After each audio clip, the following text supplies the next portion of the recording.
साथियों नमस्कार। आपका स्वागत है आपके अपने परिवार आपके अपने YouTube चैनल रोजगार की राह में। मैं शिखा तेवतिया आप सभी के साथ निरंतर बनी हुई हूँ। उम्मीद करती हूँ कि आप सभी बेहतर होंगे और अपने जो तैयारी है वो जबरदस्त तरीके से कर रहे होंगे। जैसा कि आप सभी जानते हैं हमारी क्या चल रही है, बायोलॉजी। और बायोलॉजी में आज जो हम जानने वाले हैं वो जानने वाले हैं किसके बारे में, आपका विषाणु के बारे में। किसके बारे में जानने वाले हैं हम, विषाणु के बारे में। अब से पहले जो हमने क्लास की थी, यानी जो लास्ट क्लास थी हमारी, वो थी हमारी उत्सर्जन तंत्र की। किसकी थी, हमारी उत्सर्जन तंत्र की। और लेकिन आज हम क्या जानने वाले हैं कि विषाणु क्या होता है, विषाणु की खोज किसने की थी और विषाणु से होने वाले रोग क्या क्या थे। किसकी बात करने वाले हैं हम, विषाणु की, विषाणु से होने वाले रोगों की। तो सबसे पहले हम बात कर लेते हैं कि विषाणु होता क्या है। तो विषाणु एक तरीके से क्या होता है, जहर होता है। यानी विषाणु का अर्थ ही क्या है, आपका जहर। जिसकी खोज किसने की थी, आपका इवानोवस्की ने की थी। एक रूसी साइंटिस्ट थे इवानोवस्की, उन्होंने 1892-93 में खोज की थी। तंबाकू की पत्तियां थी, तंबाकू की पत्तियों में एक रोग हो गया था जिसे हमने नाम दिया था मोज़ेक रोग। कौन सा नाम दिया था, आपका मोज़ेक रोग। और उसकी जो पत्तियां थी, जब तंबाकू की पत्तियों में मोज़ेक रोग हुआ था तो इवानोवस्की ने उन पत्तियों से खोज की थी कि जो ये रोग हुआ है ये किसकी वजह से हुआ है। तो वो रोग हुआ था आपका विषाणु की वजह से। यानी कि जो विषाणु का अर्थ है वो क्या है, आपका एक तरीके से जहर। तो हम किसकी बात करने वाले हैं, विषाणु की। तो आइए आपकी क्लास शुरू करते हैं और जानते हैं किसके बारे में, आपका विषाणु के बारे में। किसकी बात कर रहे हैं हम, विषाणु की। किसकी बात कर रहे हैं हम, विषाणु की। कि विषाणु क्या है, विषाणु को हम क्या कहते हैं। विषाणु की सबसे पहले खोज क्या हुई थी, तो विषाणु का अर्थ जो होता है वो होता है जहर। क्या होता है विषाणु का अर्थ, आपका जहर। विषाणु का अर्थ जहर होता है, जहर होता है जिसकी खोज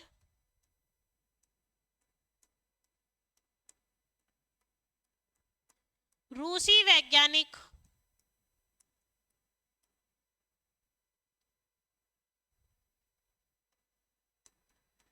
रूसी वैज्ञानिक इवानोवस्की ने नोवस्की ने 1892-93 में तंबाकू की पत्तियों पर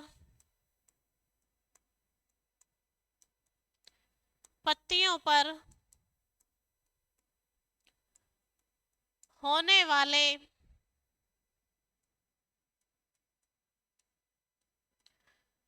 मोज़ेक रोग से की थी। तंबाकू की पत्तियों में आपका कौन सा रोग हुआ था, मोज़ेक रोग। और उसी पर क्या किया था, किसने, इवानोवस्की ने क्या किया, 1892-93 में अध्ययन किया। और किसकी खोज की, आपका विषाणु की, जिसका जो शाब्दिक अर्थ है वो क्या होता है, आपका जहर होता है। विषाणु का अर्थ भी क्या होता है, आपका जहर होता है। इन्होंने क्या बताया, इवानोवस्की ने, कि ये जो परमाणु है इनमें क्या होते हैं, ये परजीवी होते हैं। परजीवी होते हैं, परजीवी का मतलब है कि जो भी विषाणु है वो अगर किसी भी जीवित कोशिका के संपर्क में आएगा तो कैसा हो जाएगा, आपका सजीव हो जाएगा। यानी जो परमाणु है, आपका विषाणु, विषाणु निर्जीव की तरह रहते हैं, निर्जीव की तरह रहते हैं। परंतु किसी सजीव कोशिका के संपर्क में आने से, किसी सजीव कोशिका के या जीवित कोशिका के संपर्क में आने से, संपर्क में आने से सजीव हो जाते हैं।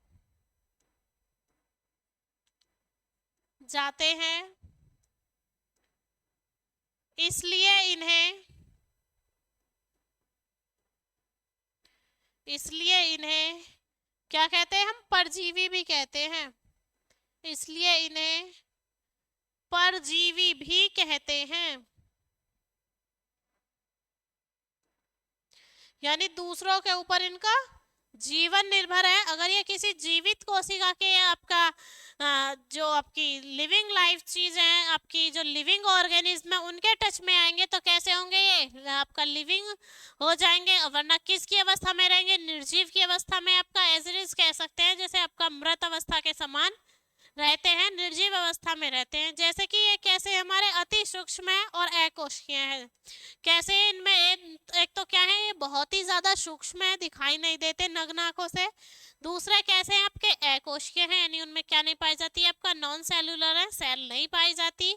और उनके अंदर जो पाया जाता है, उनके अंदर पाया जाता है आपका न्यूक्लियो प्रोटीन। क्या पाया जाता है, आपका न्यूक्लियो प्रोटीन पाया जाता है। यह अति सूक्ष्म व अकोशिकीय है। यह अति सूक्ष्म व अकोशिकीय है। अकोशिकीय है तथा इनमें न्यूक्लियोप्रोटीन प्रोटीन पाया जाता है। क्या पाया जाता है, आपका न्यूक्लियोप्रोटीन पाया जाता है। किसमें, आपका विषाणु में क्या पाया जाता है, न्यूक्लियोप्रोटीन पाया जाता है। अगर हम बात करें विषाणु की, तो विषाणु को जो वायरस है वो क्या है, एक सजीव और निर्जीव के बीच की क्या है, वो कड़ी है। तो उसे क्या कहते हैं, हम परजीवी कहते हैं। जो वायरस है, वो जो सजीव वायरस जो है, आपका विषाणु है, वायरस है, वो कहाँ पाया जाता है, आरएनए और डीएनए में पाया जाता है।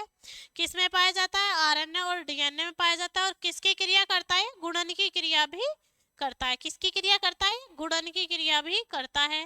यानी वायरस आरएनए और डीएनए में पाया जाता है। यह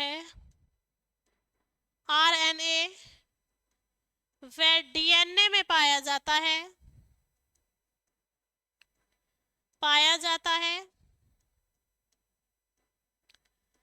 तथा यह गुणन की क्रिया भी करता है। किसकी क्रिया करता है, आपका गुणन की। जो आपका मल्टीप्लिकेशन है, जो हमारे मल्टीप्लिकेशन की रिएक्शंस होती हैं बॉडी में, उनकी भी क्रिया कौन करता है, वायरस करता है। और जब निर्जीव वायरस में क्या पाया जाता है, हमारा आपका जीव द्रव्य पाया जाता है, श्वसन होता है, और आपकी क्या होती है, आपकी उत्सर्जन जैसी क्रियाएं का पूर्ण रूप से कैसा होता है, उसमें अभाव पाया जाता है। जो वायरस है वो कैसा होता है, मृत भी होता है, जीवित भी होता है। यानी दोनों प्रकार की बॉडियों में कैसा रहता है, आश्रित रहता है, अपना भोजन प्राप्त करता रहता है। ठीक है। और ये वायरस भी कितने प्रकार का होता है, आपका 3 प्रकार का। ये जो वायरस है यानी विषाणु है, ये 3 प्रकार का होता है। 3 प्रकार का होता है।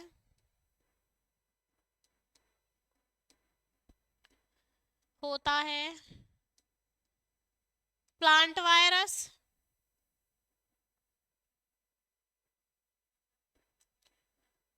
कितने प्रकार का होता है हमारा, 3 प्रकार का। कौन सा, प्लांट वायरस, आपका एनीमिया वायरस, और आपका क्या, बैक्टीरिया। आपका क्या, बैक्टीरिया। दूसरा क्या होता है हमारा, एनिमल वायरस, एनिमल वायरस। और तीसरा क्या होता है हमारा, बैक्टीरिया।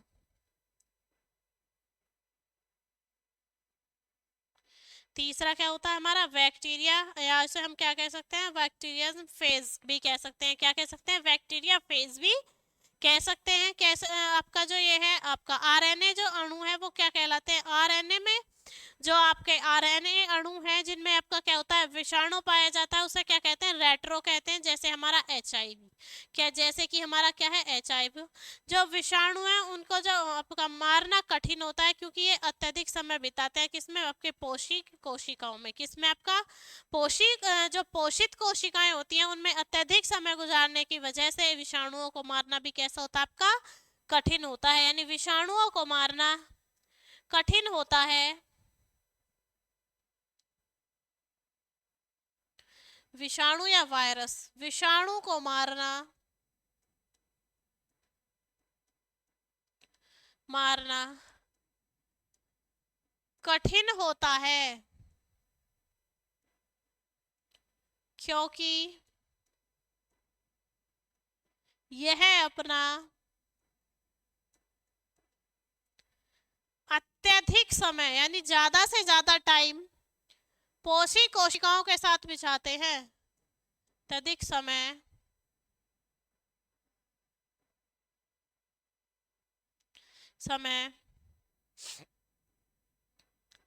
पोषी कोशिकाओं के साथ बिताते हैं, पोषी कोशिकाओं के साथ बिताते हैं,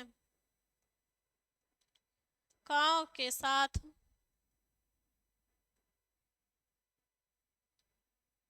बिताते हैं। किसके साथ बिताते हैं? आपका पोषी कोशिकाओं के साथ ये क्या करते हैं? ज्यादा से ज्यादा समय बिताते हैं। ठीक है, इसके बाद हम बात कर लेते हैं विषाणुओं से होने वाले रोग की और किसकी वजह से कौन सा जो आपका बॉडी ऑर्गन है वो आपका वीक होता है, दिक्कत करता है, और किस वायरस की वजह से, उन सब की हम बात करने वाले हैं।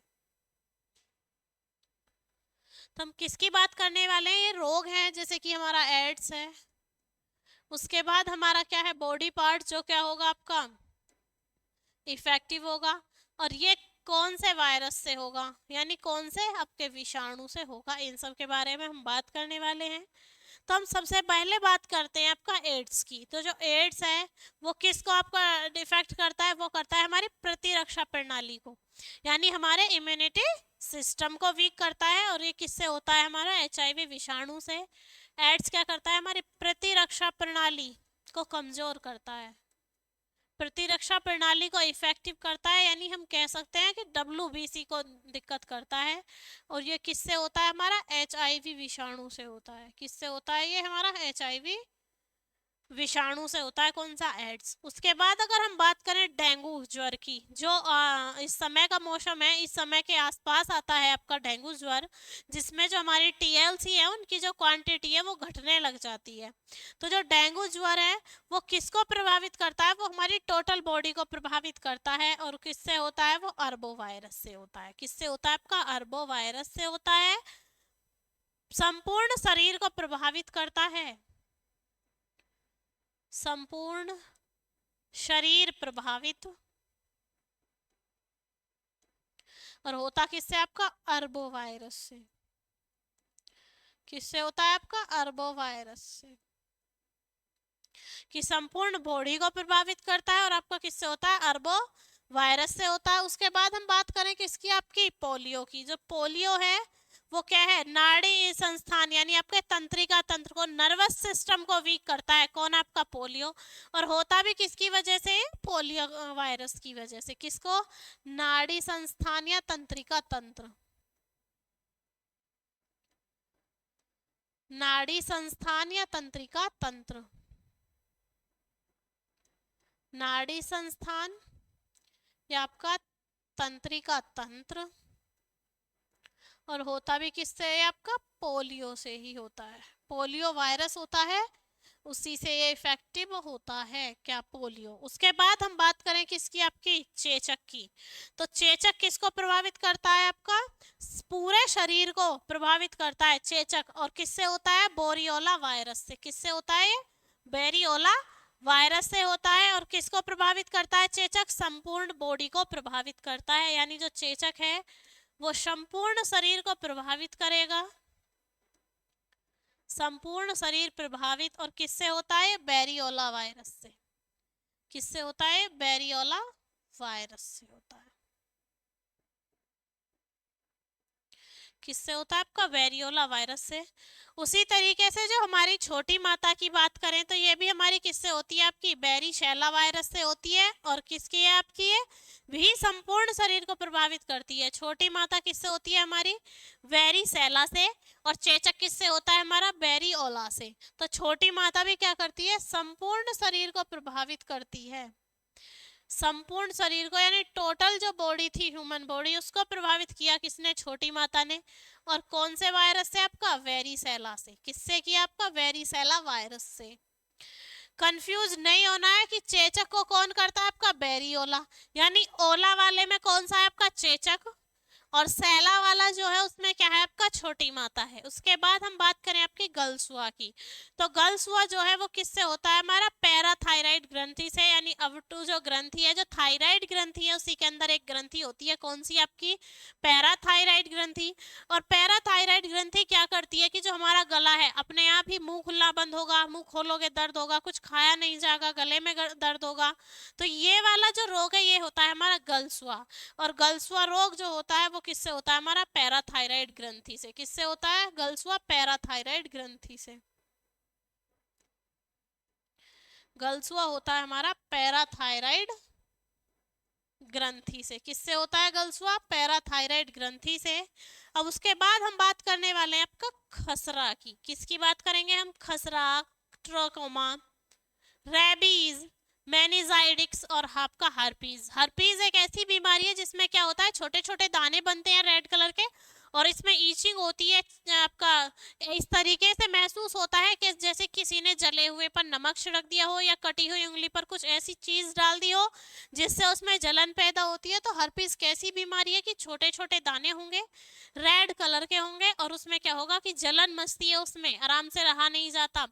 ठीक है, तो हम बात कर लेते हैं खसरा की। जो खसरा है वो भी हमारी क्या करता है, पूरी बॉडी को ही इफेक्टिव करता है। खसरा क्या करता है, संपूर्ण शरीर को ही इफेक्टिव करता है। सर खसरा भी टोटल बॉडी को क्या करेगा, आपका इफेक्टिव करेगा। अब बात करें कि जो खसरा है वो किस वायरस से होता है, तो खसरा होता है हमारा मोरविली वायरस से। किससे होता है खसरा हमारा, मोरविली वायरस से। तो खसरा किससे हुआ हमारा, मोरविली वायरस से। मोरविली वायरस से हुआ क्या आपका खसरा।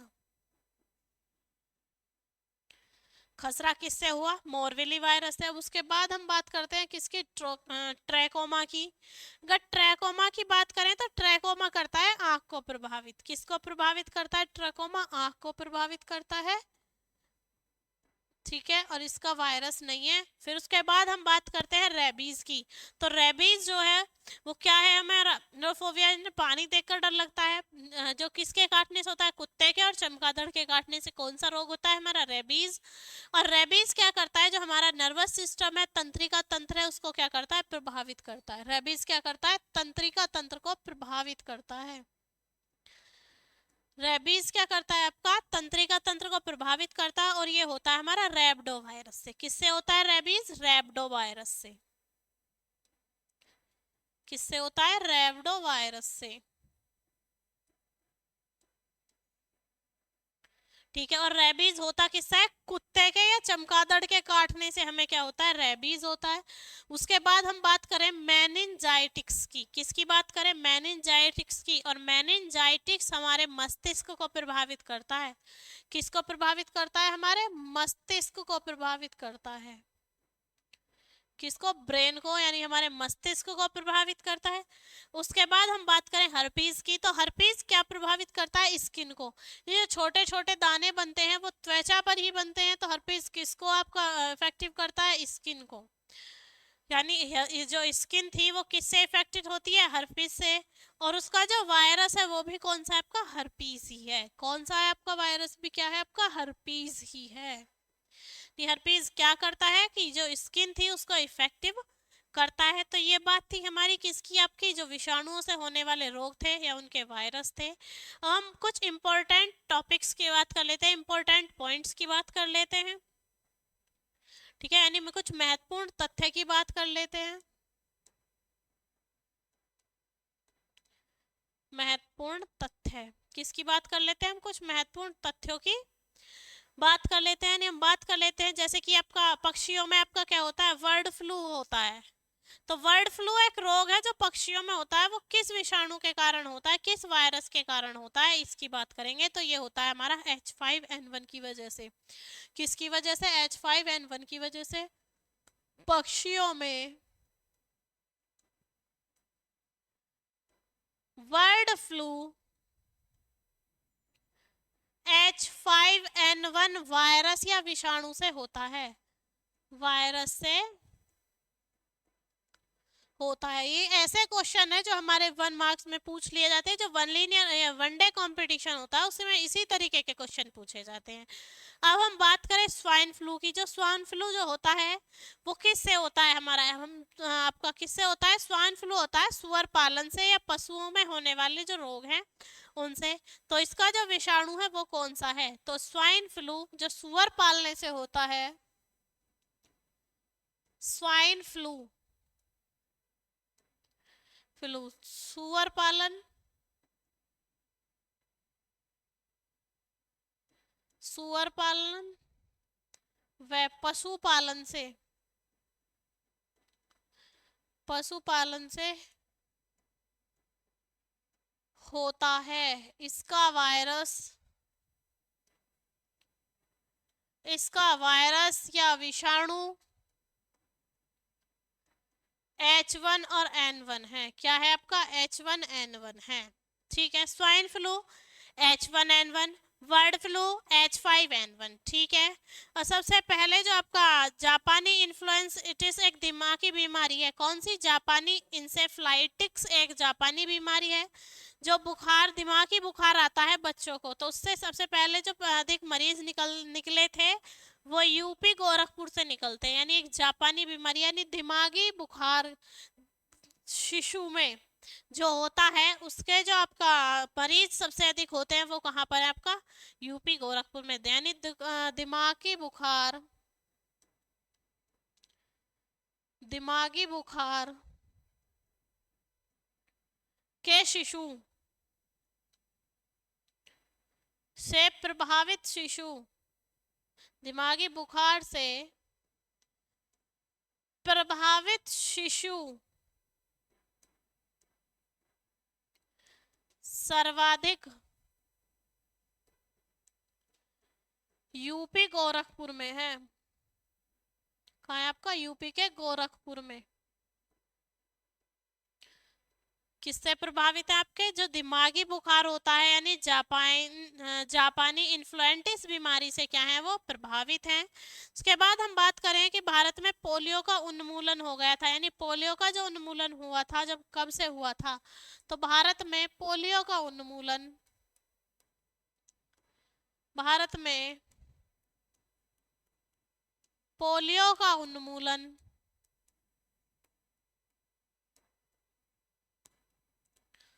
जो भारत है उसमें पोलियो का उन्मूलन कब हुआ था? तो भारत में पोलियो का उन्मूलन हो गया था आपका 27 मार्च 2014 को।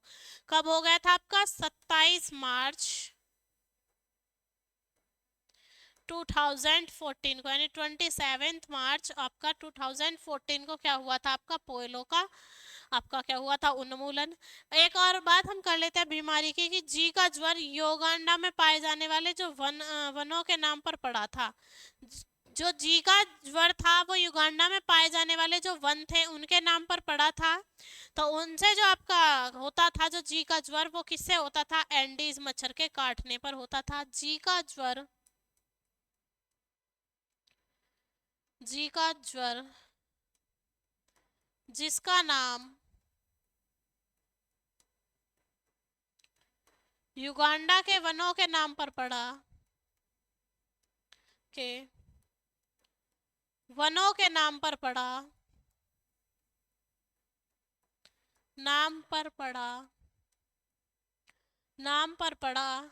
वह एंडीज नामक मच्छर के काटने से होता है।